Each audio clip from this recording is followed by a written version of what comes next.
ከውጭ ሲያዩት ተራ የድሆች ሰፈርና የሰዎች መተራመስ ብቻ ይመስላል።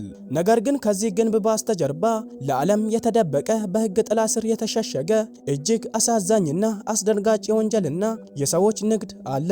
እዚህ አካባቢ የሚኖሩ ሴቶች ከማህበረሰቡ ሙሉ በሙሉ የተገለሉ እና ሕይወታቸውን በራሳቸው ምርጫ መምራት የሚችሉ ያለ ፈቃዳቸው በግዳጅ አገልግሎት እንዲሰጡ የተፈረደባቸው ምስኪኖች ናቸው።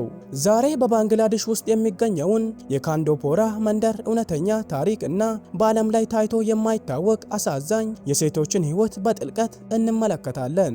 ይህ የጭቆና ጥላ ያረፈበት መንደር እንዴት የሺዎች ሴቶች መቃብር እንደሆነ እና በዚህ የተከለከለ ንግድ በስተጀርባ ያሉትን አስፈሪ ምስጢሮችን አንድ በአንድ እናያለን። ለዚህ ቻናል አዲስ ከሆናችሁ ቻናላችንን ሰብስክራይብ በማድረግ እንዲሁም ቪዲዮውን ላይክ ማድረግ እንዳይረሳ።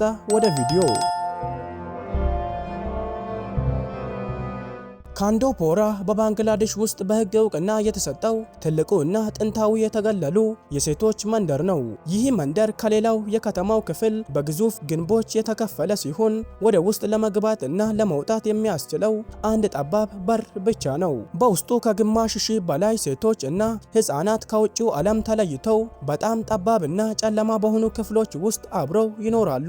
ይህ ግንብ የተሰራው ሴቶቹን ከውጭው ማህበረሰብ ለመለየት ብቻ ሳይሆን ከውስጥ ያሉትን ወጣቶች ሙሉ በሙሉ ለመቆጣጠር እና እንዳያመልጡ ለማድረግ ጭምር ነው። አንዴ በዚህ ግንብ ውስጥ የገባች ሴት ከባለቤቶቹ ፍቃድ ውጪ ወደ ውጪው ዓለም የመውጣት መብት ፈጽሞ የላትም። ሕይወቷ በሙሉ በዚህ ጠባብ ቅጥር ግቢ እና በጭንቀት በተሞላበት ሰፈር ውስጥ ታስሮ ይቀራል። በተለይ ሕፃናቱ እዚህ መንደር ውስጥ የሚገቡት በራሳቸው ፍቃድ አይደለም። ገና በሕፃንነታቸው በሰው አጫሾች ተጠልፎ ወይም ደግሞ በከባድ ድህነት ምክንያት በገዛ ቤተሰቦቻቸው በጥቂት ሳንቲሞች ተሽጠው የመጡ ንጹሃን ናቸው። እዚህ መንደር ውስጥ ምንም አይነት የሕግ ጥበቃ የሌላቸው ሲሆን ሕይወታቸው ልክ እንደ ሸቀጣ ሸቀጥ ለንግድ መገልገያ ነው የሚቆጠረው። እድሜያቸው ገና 12 እና 14 ዓመት ሲሆን የልጅነት ጊዜያቸውን ሳይጨርሱ የአዋቂዎችን አስፈሪ እና አስገዳጅ ስራ እንዲሰሩ በግድ ይደረጋሉ። አካላቸው እና አእምሯቸው ገና ላልበሰለ ሕፃናት ይህንን ከባድ ሕይወት እንዲለምዱ የሚደረገው በአሰቃቂ ድብደባ እና በማስፈራሪያ ጭምር ነው።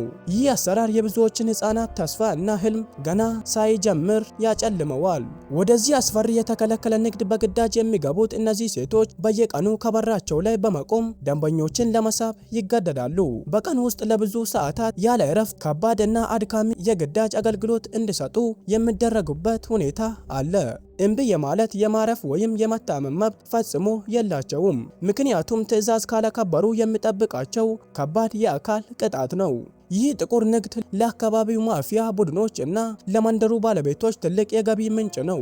ነገር ግን እነዚህ ሴቶች ሌሊትና ቀንን ደክመው ከሚያመጡት ገንዘብ ውስጥ ለነሱ የሚሰጣቸው እጅግ በጣም አነስተኛ ሳንቲም ብቻ ነው። ሙሉ በሙሉ ጉልበታቸው፣ ጉልምስናቸው እና አካላቸው ለሌሎች ሰዎች መጠቀሚያ እና የገንዘብ መገኛ ሆኖ ያገለግላል። ይህ አሰራር የግዳጅ ስራ የሚመራው ማዳም በሚባሉት ጨካኝ ሴቶች ነው። አንዲት አዲስ ወጣት ወደ መንደሩ ስትመጣ ማዳሟ እሷን ለመግዛት ያወጣችውን ገንዘብ እንደ ትልቅ ዕዳ ትመዝግብባታለች። ይቺ ሴት ያንን የፈጠራ ዕዳ ከፍላ እስክትጨርስ ድረስ ምንም አይነት ነፃነት የላትም። የምታገኘውን እያንዳንዱን ሳንቲም ለማዳሟ በጥሬ ገንዘብ ታስረክባለች። ከዚህ በላይ ደንበኞችን በብዛት እንድትስብ እና ሰውነቷን በፍጥነት እንዲያድግ ለማድረግ ሲባል ብቻ ክብደት የሚጨምሩ እና ለአርብቶ አደር ከብቶች የሚሰጡ አደገኛ የሆርሞን መድኃኒቶችን በግድ እንዲወስዱ ያደርጋሉ። እነዚህ መድኃኒቶች በሴቶቹ የውስጥ አካል እና አጠቃላይ ጤና ላይ ከፍተኛ ጉዳት የሚያደርሱ ቢሆኑም የመንደሩ ባለቤቶች ግን ከገንዘብ ትርፍ ውጪ ስለ ሴቶቹ ሕይወት ምንም የሚያሳስባቸው ነገር የለም። በዚህ አስፈሪ ግንብ ውስጥ ለዓመታት የሚኖሩ ሴቶች የአካል ብቻ ሳይሆን ከፍተኛ የሆነ የውስጥ ጤና ቀውስ ያጋጥማቸዋል።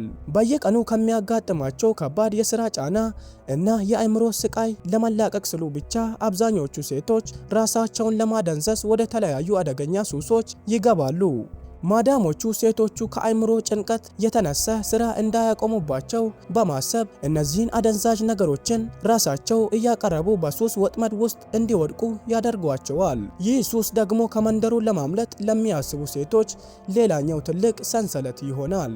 የምታገኘውን ጥቂት ሳንቲም መልሳ ለሱስ ማስታገሻ ስለምታውለው የሱስ ተገዢ ሆና እድሜዋ እዛው ያልቃል። በዚህም ምክንያት በአካላዊ ጥቃት፣ በአደገኛ መድኃኒቶችና በሱስ የተበላሸው ህይወታቸው ገና በወጣትነት እድሜያቸው ለአደገኛና ለጽኑ ህመም እንዲዳረጉ ያደርጋቸዋል። ብዙዎች ታዲያ ለምን ጥለው አይጠፉም የሚል ጥያቄ ያነሳሉ። ነገር ግን እውነታው እዳቸው ፈጽሞ እንዲያልቅ ተደርጎ አይሰራም። ማዳሞቹ ለምግብ፣ ለልብስ እና ለሚተኙበት ጠባብ ክፍል የሚሆን ተጨማሪ የፈጠራ ገንዘብ በየቀኑ ስለሚደምሩባቸው እዳው ከዓመት ዓመት እየጨመረ እንጂ እየቀነሰ አይሄድም። ይህም የሴቶቹን ከትውልድ ወደ ትውልድ በሚተላለፈው ዘላለማዊ የባርነት ቀንበር ውስጥ ጥሏቸዋል።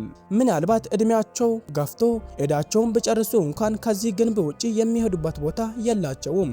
ማህበረሰቡ እንደ ርኩስ እና እንደ ሁለተኛ ዜጋ ስለሚያዩአቸው በክብር ተቀብሎ ስራ ሊሰጧቸው ፈቃደኛ አይሆኑም። ስለዚህ አብዛኞቹ ሴቶች እዳቸውን ከጨረሱ በኋላም ቢሆን እዚያው መንደር ውስጥ ማዳም በመሆን ሌሎችን ወጣት ሴቶችን በመበዝበዝ ያንን አስፈሪ የስቃይ አዙሪት ይቀጥሉታል።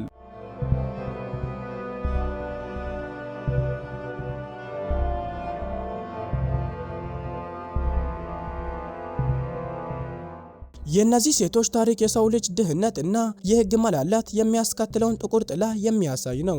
እኛ በነጻነት የምንመራው እና የምንመራመርበት ተራ ህይወት ለእነዚህ ምስኪኖች ግን ሊደርሱበት የማይችሉ ትልቅ ህልም ነው። ይህንን አስደንጋጭ እውነታ እና ከትውልድ ወደ ትውልድ የሚተላለፈውን ስቃይ ስትሰሙ በውስጣችሁ ምን ተሰማችሁ? አስተያየታችሁን በኮሜንት ላይ አስፍሩልን። ቪዲዮ ለሌሎች እንዲዳረስ ላይክ እና ሰብስክራይብ ማድረጋችሁን አትርሱ። በሚቀጥለው አስገራሚ ታሪክ እስክንገናኝ በሰላም ቆዩ።